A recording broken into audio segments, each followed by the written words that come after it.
A big hello to my YouTube family. Welcome to Diva Classes. This is Divya Vadvani, your economics teacher.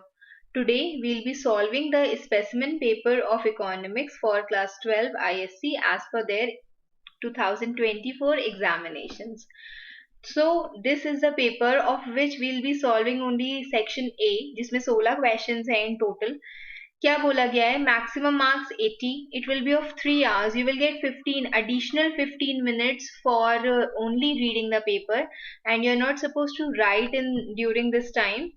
All the questions of section A, B and C will be compulsory. Section A में objectives होते हैं, section B will be of short answers and section C will be of long answers, जिसमें national income भी होगी.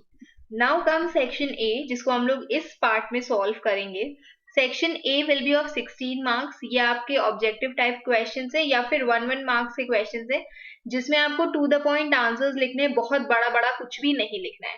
The first question has been asked कि refer to the graph. आप इस graph को ध्यान से समझो और डिटरमाइन करो the behaviour of T U as M U decreases up to point B. बोला गया है कि आपको ये बताना है कि टी यू का बिहेवियर क्या है तब तक.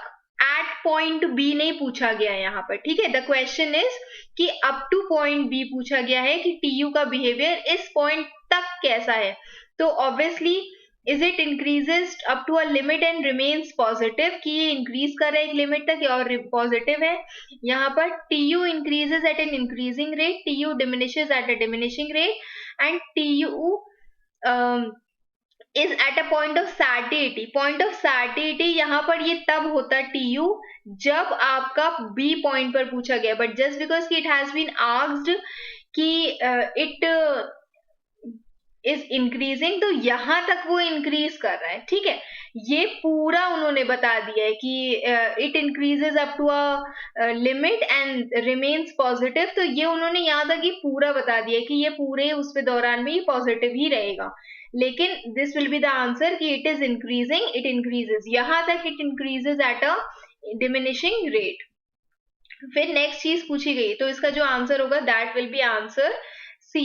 डी इसलिए नहीं होगा क्योंकि एट पॉइंट ऑफ बी नहीं पूछा गया, मतलब ये नहीं पूछा गया है आपसे कि पॉइंट बी पे इसका आंसर क्या होगा एमयू का. डायरेक्टली पूछा गया है कि वहां तक का उसका बिहेवियर कैसा है. तो it is answer is C. Then next question is GST has been imposed at the rate of 5% on edible oil and a few spices.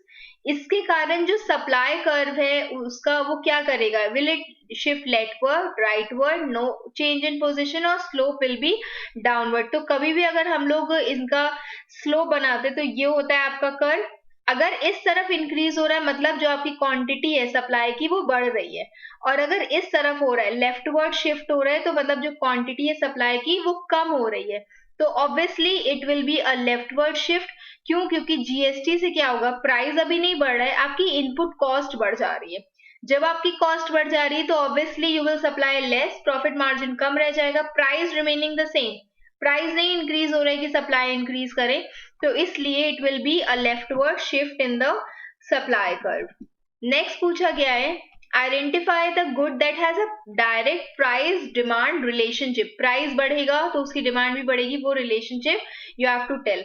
तो whether it is given, complementary, normal good और inferior good. तो it will be the given goods. इसका साफ साफ यहाँ पर statement दिया हुआ है कि whenever the price of bread, now suppose करो गिवन गुड्स वो गुड्स होते हैं जिनका कोई भी क्लोज सब्स्टिट्यूट्स नहीं होते हैं, ऑल्टरनेटिव्स नहीं होते हैं. आप एग्जांपल ले सकते हो, अभी रिसेंट टाइम पर टोमेटोज का प्राइस बहुत ज्यादा राइज हुआ. टोमेटोज हैव नो सब्स्टिट्यूट्स, तो टोमेटो की जगह पर आप टोमेटो सॉस नहीं डाल सकते हो क्योंकि उसका टेस्ट और उसके टेस्ट में ऑब्वियसली डिफरेंस होता है, तो बनता वो उसी से ही है.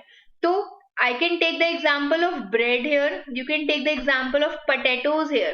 ये वो चीजें होती हैं जिनका आपके पास कोई close substitute नहीं है. They whether the price of them increases or not, आप इनको buy करते ही हो. तो when the price of bread decreases, जो real income है consumer की would increase and they can afford to buy a more expensive item. Here is meat. Thus the demand for bread decreases, कि अगर price bread का decrease हो रहा है तो उसकी डिमांड भी डिक्रीज होगी. And here such good exhibits a direct price and demand relationship. मतलब कि इन केस अगर आप पोटैटोज का ही एग्जांपल ले लो, टमाटोज का एग्जांपल ले लो, अगर इनका प्राइस भी इंक्रीज होगा तो भी just because you don't have any alternative आप उसको खाओगे ही। बट इन केस क्योंकि आपकी रियल इनकम जो है वो रियल इनकम जो है बाकी चीजों का सामान लेने के लिए वो कम हो जाएगी। Real income is the purchasing part जो आप बाकी गुड्स पर परचेज करते हो। तो इसलिए the answer will be given goods, it will not be complementary, normal और इंफीरियर गुड्स। इंफीरियर गुड्स का इनकम से रिलेशन होता है ज्यादा। Then next is how would a rational consumer react, एक रेशनल कंज्यूमर जो है वो कैसे रिएक्ट करेगा इन द केस व्हेन जो प्राइस है कार का it remains constant, price of car तो है वो तो कांस्टेंट है but the price of petrol is increasing. When the price of petrol is increasing the person is tend to buy less cars, ज्यादा car भी नहीं खरीदेगा, रिएक्ट तो करेगा सिचुएशन पे and obviously he will not wait for the price to come down. Petrol is not the thing जिसका price इतनी जल्दी कम होता है, हुआ ही नहीं है। तो when the price of car remains constant but petrol का जो प्राइस है वो इंक्रीज हो रहा है तो उस टाइम पर क्या होगा, they would tend to buy less cars. उस टाइम पर they will either not purchase at all the car या फिर उनकी जो डिमांड होगी कार्स की वो कम हो जाएगी। नेक्स्ट क्वेश्चन इज आस्क्ड कि विच टाइप ऑफ टैक्स, कौन सा ऐसा टैक्स है that decreases people from making more money as it discourages people from making more money क्योंकि it will lead to class conflicts, difference हो जाएगा rich and poor में and individuals might hide their incomes as well। तो वो which kind of होता है, मतलब which kind of tax होता है, a small percentage of tax is charged, इससे तो नहीं ऐसा होता है कि people will be discouraged to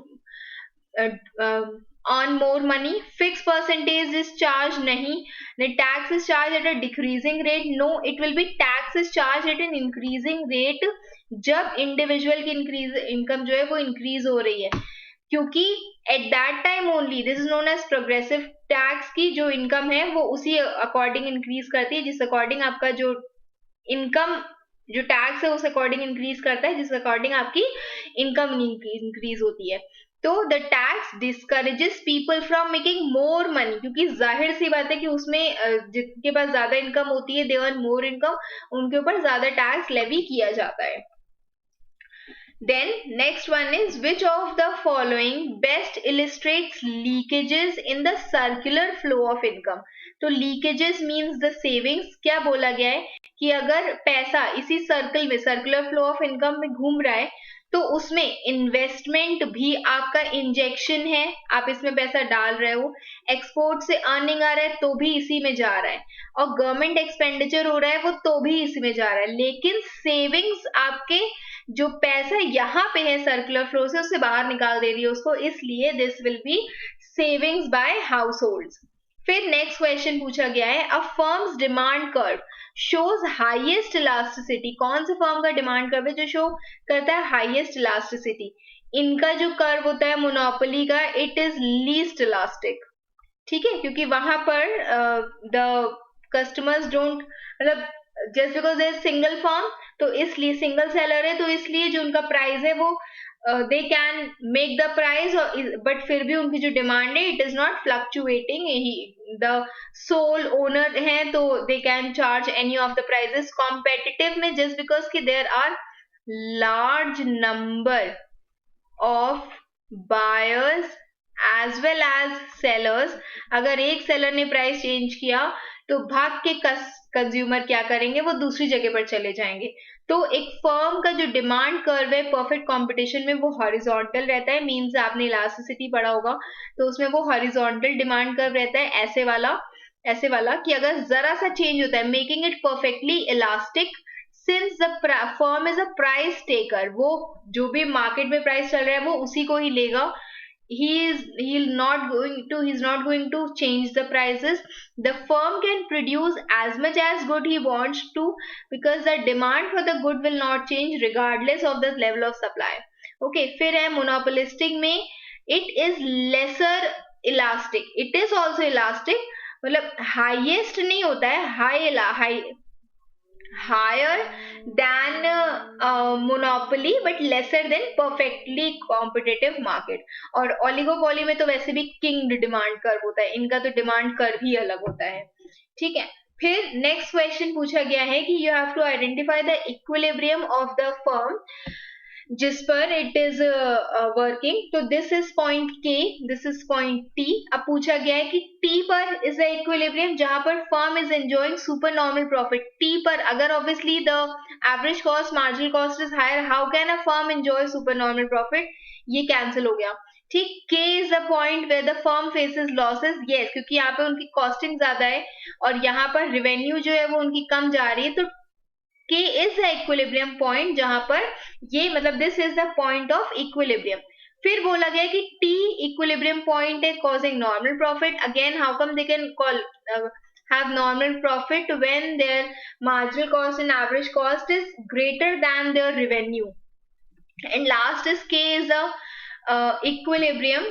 K indicates the equilibrium जहां पर जो फर्म है वो जीरो प्रॉफिट कमा रहे हैं, तो ये ब्रेक इवन पॉइंट भी नहीं है क्योंकि obviously again the cost of the firm is more, ठीक है। तो the answer will be B. ये जो पीडीएफ है this I will send you on Telegram, मतलब ऐसे ही इसी फॉर्म में इसके जो बाकी क्वेश्चंस होंगे that will be done in some other sheet, तो वो हम आपको अलग से भेज देंगे। अब नेक्स्ट क्वेश्चन पूछा गया है, 9th वाला क्वेश्चन है, price discrimination is possible in monopoly market. बिल्कुल सही बात है कि आप वहां पर अलग अलग कस्टमर्स से अलग अलग प्राइसेस चार्ज कर सकते हो। और उसके बाद नेक्स्ट रीजन पूछा गया, बताया गया इसका रीजन कि जो AR कर्व होता है, एवरेज रेवेन्यू कर्व होता है, it exhibits the market demand of a commodity. ये भी सही बात है, लेकिन इससे कोई भी लेना देना नहीं दिया हुआ है, ठीक है। एक एवरेज रेवेन्यू कर्व की बात कर रहा है, एक प्राइस डिस्क्रिमिनेशन की बात कर रहा है।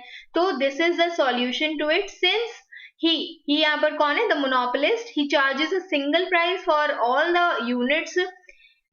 इसी के कारण the average revenue per unit is identical, इसीलिए जो उनका एवरेज रेवेन्यू है that is equal to the price, इसीलिए द मार्केट डिमांड कर्व जो है that is equal to the average revenue curve for a monopolist. But इसका कोई भी लेना देना दूसरे से नहीं है, असर्शन रीजनिंग दोनों से है, but the reason is not the correct explanation of the assertion. तो this will be answer number B. उसके बाद ये 10th वाला क्वेश्चन है, प्रैक्टिकल क्वेश्चन है, this we will do at the last, बाकी सारे क्वेश्चंस करने के बाद। फिर पूछा गया है next one, how does an increase in national income, how की नेशनल इनकम में इंक्रीज कैसे इनकम इलास्टिक इन्वेस्टमेंट को अफेक्ट करता है। Income elastic investment, that investment that is elastic related to, that is sensitive to income. National income बढ़ेगी तो investment बढ़ेगा, national income कम होगी तो इन्वेस्टमेंट भी कम होगा। तो इंक्रीज इन नेशनल इनकम कैसे इस तरह के इन्वेस्टमेंट को अफेक्ट करता है। तो दिस 11th क्वेश्चन अभी हम सर्च करते हैं, कहीं इधर उधर पड़ा होगा। 11th question, okay 11th question क्या कहता है कि मतलब उसमें ये चीज बोली गई कि इंक्रीज इन नेशनल इनकम कैसे इनकम इलास्टिक इन्वेस्टमेंट को अफेक्ट करेगी। तो बोला गया कि कभी भी अगर whenever the national income increases, उससे क्या होगा, it generally leads to high income economic activity, improved consumer purchasing power, potentially higher profits for businesses। और इसी के कारण, इन सब के कारण क्या होता है, there is high income investment for the economy as well, कि अगर नेशनल इनकम बढ़ रही है तो इकोनॉमिक एक्टिविटी भी ज्यादा होगी, कंपनी की प्रॉफिटेबिलिटी भी ज्यादा होगी, परचेजिंग पावर भी ज्यादा होगा, जिसके कारण दे विल इन्वेस्ट मोर और इसी कारण इन्वेस्टमेंट भी बढ़ जाएगा। याद रखना, एक एक मार्क्स का क्वेश्चन है, दो दो तीन तीन लाइन से ज्यादा उसमें नहीं लिखना है आपको। ओके, नेक्स्ट इसमें पूछा गया है स्टेटमेंट, 11th वाला हो गया। फिर सेकंड पूछा गया है, 12th पूछा गया है, एन इकोनॉमी जिसके पास फिस्कल डेफिसिट है, मतलब एक इकोनॉमी जिसके पास फिस्कल डेफिसिट है विदाउट अ रेवेन्यू डेफिसिट। कोई इकोनॉमी, क्या उसके पास फिस्कल डेफिसिट हो सकता है without having a revenue deficit? तो आपको एक रीजन देना है इसका कि, तो yes obviously it is true, ये चीज हो सकती है। Now we will study about fiscal deficit. अब देखो फिस्कल डेफिसिट के लिए यहाँ पर क्या कहा गया है, दैट दिस इज पॉसिबल, कि क्या एक इकोनॉमी में फिस्कल डेफिसिट हो सकता है बिना रेवेन्यू डेफिसिट हुए. तो हाँ, दिस इज पॉसिबल, क्योंकि फिस्कल डेफिसिट क्या होते हैं, फिस्कल डेफिसिट्स होते हैं आपकी बोरोइंग्स. ठीक है, बोरोइंग्स इन द सेंस कि जब आप टोटल एक्सपेंडिचर में से माइनस करते हो, क्या माइनस करते हो, कैपिटल रिसीट्स माइनस करते हो, नॉन मतलब जो बोरिंग्स वाली नहीं होती हैं, और उसके बाद रेवेन्यू रिसीट्स माइनस करते हो. तो क्या कहा गया है इसमें, तो आपका जो आंसर आता है वो आपका फिस्कल डेफिसिट या फिर जो बोरिंग्स होती हैं वो आती हैं. ठीक है, तो इसमें कहा गया that this is possible because fiscal deficit is worked out without, मतलब इज वर्कड आउट, हम लोग इसमें क्या कंसिडरेशन में लेते हैं, रेवेन्यू एंड कैपिटल रिसीट्स को लेते हैं और एक्सपेंडिचर्स को लेते हैं गवर्नमेंट के. तो भले ही कैपिटल रेवेन्यू रिसीट्स और रेवेन्यू एक्सपेंडिचर जो है वो बैलेंस में, अगर केवल सिर्फ आपका जो कैपिटल एक्सपेंडिचर है वही बहुत ज्यादा हो जाता है कैपिटल रिसीट से, तो it will cause you fiscal deficit. Okay, the next question in this is asked question number 12 के बाद question number 13, that state whether the following is true or false, कि you have to answer, give reason also. that change in inventory एक stock concept है, तो क्या ये सही है या गलत है. तो this is a false statement. इसका solution यहाँ पर दिया हुआ है, that inventory एक stock concept होता है. ठीक है, as it can be measured at a point of time, लेकिन चेंज इन इन्वेंट्री एक फ्लो कॉन्सेप्ट है. क्यों, क्योंकि it can be measured over a period of time. For example balance sheet is a stock concept, आप उसको एक दिन पर एक पॉइंट ऑफ टाइम पे प्रिपेयर करते हो, लेकिन statement of profit and loss आप पूरे साल के लिए प्रिपेयर करते हो, फॉर द ईयर. ठीक है, तो इसलिए वो एक फ्लो कॉन्सेप्ट होता है. सिमिलरली इन्वेंट्री एक स्टॉक कॉन्सेप्ट है, अगर उसमें कोई भी चेंजेस हो रहे हैं तो चेंज इन इन्वेंट्री एक दिन में नहीं होता है, पूरे समय के लिए होता है, that is a flow concept.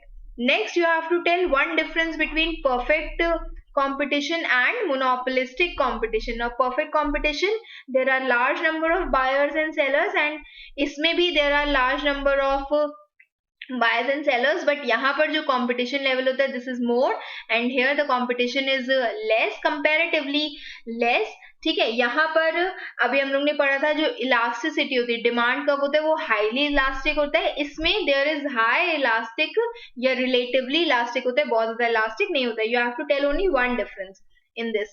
Then next is full employment does not necessarily does not necessarily imply zero unemployment. Full employment का मतलब जीरो अनएम्प्लॉयमेंट नहीं होता है. क्या ये जस्टिफाइड है, तो यस दिस इज करेक्ट. यहाँ पर हम लोग इसका एक्सप्लेनेशन पढ़ेंगे. क्या कहा गया है, that full employment is not the same as zero unemployment. full employment का मतलब zero unemployment नहीं होता है. ये मोनोपोलिस्टिक वाला लिखा हुआ है, तो अभी हम इसको चेंज करके आपको बता देंगे. ठीक है, क्या लिखा हुआ है, full employment is not at the same as zero unemployment. Why, because there are different types of unemployment. क्योंकि अलग अलग तरीके के अनएम्प्लॉयमेंट होते हैं, जैसे फ्रिक्शनल और स्ट्रक्चरल हो गया. इन दोनों को इंक्लूड करते हुए फुल एम्प्लॉयमेंट की सिचुएशन को कंसिडर किया जाता है. फ्रिक्शनल अनएम्प्लॉयमेंट होता है when a person is changing the place from old job to new job. उस दौरान अगर वो बीच में अनएम्प्लॉयड है तो हम उसको काउंट नहीं करते हैं. दूसरा आता है structural unemployment. For example I am qualified for mechanics और वहां पर वैकेंसी इंजीनियर्स की है, मतलब बड़े लेवल की है, ज्यादा स्किल्स की जरूरत है वहां पर. तो उस टाइम पर ये मान लो कि I have skills in manufacturing, और वहां पर जो भी इंडस्ट्री है वहां पर जो रिक्वायरमेंट है, जॉब रिक्वायरमेंट है, वो मैन्युफैक्चरिंग की नहीं है, वो सर्विस सेक्टर के लिए. तो मेरी स्किल्स वहां से मैच नहीं कर रही हैं, या मान लो जो प्लेस है वो बहुत ज्यादा दूर है जहां I can not go and relocate my self. तो इस टाइम पर जो इंडस्ट्री चेंजेस होते हैं उसको हम क्या कहते हैं, स्ट्रक्चरल अनएम्प्लॉयमेंट कहते हैं. एक और इसी में ही इंक्लूडेड होते हैं, that are the ideal rich people. Ideal rich people कौन से होते हैं, मतलब जो जिनके पास पैसे की कोई कमी नहीं है, and they just don't need to work, और उनको कोई भी काम करने की जरूरत नहीं है, तो वो भी फुल एम्प्लॉयमेंट में इंक्लूडेड नहीं होते. 3 to 4% of unemployment is included in full employment.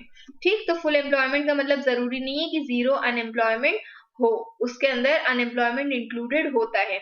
फिर लास्ट इसमें बोला गया है how is deflationary gap generated in the economy. एक इकोनॉमी में डिफ्लेशनरी गैप जो है वो कैसे जनरेट होता है, तो it is due to fall in the aggregate demand. और ये क्यों होता है, फॉल इन अग्रीगेट डिमांड क्यों होता है, why, because there can be fall in export, investment या फिर कंज्यूमर स्पेंडिंग, ये सारी चीजें कम होती हैं, इसके कारण there is fall in exports, ठीक है, और फॉल इन अग्रीगेट डिमांड। तो ये मेरे ये वाले क्वेश्चंस हो गए। इसके बाद we will move towards the question number 10, जो बोला गया है कि in an economy how much additional investment should be generated in the private sector, ताकि जो नेशनल इनकम है हम लोग उसको ₹450 करोड़ से चेंज कर सके या बढ़ा सके व्हेन द MPC इज 0.6। तो यहाँ पर दिस विल बी सॉल्व। यहाँ पर देखो यही सेम क्वेश्चन हमने यहाँ पर लिखा हुआ है। अब हमें क्या करना है, सबसे पहले दिया हुआ investment multiplier that is 1/1 minus MPC marginal propensity to consume. तो हमने इसको फॉर्मूले में यहाँ पर वैल्यू पुट की MPC की, इसका जो आंसर निकलेगा that will B 1 minus 0.6, so it will be 0.4, ठीक है। फिर इसी को ही यहाँ पर हम लोग इंक्लूड करेंगे, जब ये पॉइंट यहाँ से हटाएंगे तो इंटू 10 यहाँ पर हो जाएगा, दिस विल बी 4, तो दिस विल बी 10/4। तो MPC नहीं K that is your investment multiplier, वो आपका 2.5 रहेगा। फिर इसमें क्या कहा गया है कि अब हम लोग इसी को इस फॉर्मूला के अकॉर्डिंग लेते हैं that there is change in income, ठीक है, upon change in investment spending. तो 2.5 तो मेरा K निकल आया, उसी में ही you will add, what you will do, ये मेरा चेंज इन इन्वेस्टमेंट कितना हमें चाहिए, चेंज कितना चाहिए, यू वांट ₹450 करोड़, ठीक है, और अपॉन इन्वेस्टमेंट हमको निकालना है। जब हमको निकालना है, इसको इधर कर दो, इसको इधर कर दो, ठीक। तो यहाँ पर हम लोग इसको आएंगे, I hope this is visible to you कि हम ही दिख रहे हैं इधर, ओके। तो इसको इधर कर दिया, तो this will B ₹450 crore upon 2.5 जो आपका इन्वेस्टमेंट मल्टीप्लायर है। जब आप इसको कैलकुलेट करोगे दिस विल बी 180, तो उसमें रुपीस लगा देना, करोड़ लिख देना, ठीक। तो एक स्टेटमेंट लास्ट में लिख देना that therefore in the economy ₹180 crore investment should be generated in the private sector to raise the national income by ₹450 crore when the investment multiplier is 2.5 and MPC is 0.6. Okay, तो this much was for the solution of the questions. अब इसके बाद ये जो PDF है I will send you on Telegram. एक इसका statement ये वाला सिंपल से देख लेते हैं कि बाकी जो questions है, जिसमें सेक्शन बी आपका 32 मार्क्स का होगा, 32 मार्क्स के आपके 2-2 मार्क्स के क्वेश्चंस होंगे इसमें, ठीक है। These will be of 2-2 marks questions. Question number 3 दिया हुआ है, 2 दिया है, 3 दिया है, 4 दिया है, सब के सब आपको ये कंपलसरी क्वेश्चंस है। कहीं एक आध जगह पर आपको ऐसे करके इंटरनल चॉइस मिल जाएगी, मतलब ये दोनों करने या फिर ये एक करना है मार्क्स के अकॉर्डिंग, या तो ये दो अलग अलग कर लो या तो ये एक सेम कर लो। फिर वैसे ही आपको 6 वाला करना है, 7th you have to do, 8th में अगेन इंटरनल चॉइसेस है, 9th आपके लिए पूरा का पूरा कंपलसरी है। फिर उसके बाद आता है section C. Section C will be of together 8 marks, 8 marks के क्वेश्चंस होंगे 32 में से। तो 8 मार्क्स का ये वाला एक हो गया, एक ये वाला क्वेश्चन हो गया। इसमें आपके पास ऑप्शन है कि एक ये या फिर ये वाला पूरा यू विल अटेम्प्ट, ओके। और उसके बाद एक सुंदर सा ये नेशनल इनकम वाला क्वेश्चन हो गया, जिसमें ये 8 नंबर का क्वेश्चन है और ये एक 8 नंबर क्वेश्चन है। दोनों में से एक करना होता है, 8 के 2 या 8 के वो, ठीक है। उसके बाद लास्ट में there will be one case study that is compulsory. Case study usually जो है वो बैलेंस ऑफ पेमेंट से ही आती है यूजुअली, बट आपको जब भी आप पढ़ोगे तो आप पढ़ोगे सारे ही चैप्टर्स का, स्पेशली द एग्जाम्पल्स, क्योंकि उसमें से बहुत क्वेश्चंस बनते हैं। So I hope you have understood this much. Rest we'll do in the further parts that we will solve. कुछ नहीं समझ में आया, you can mention it in the comment box. Keep preparing for your exams. If you have liked the video, do share it with your friends. Do subscribe to my channel. Thank you.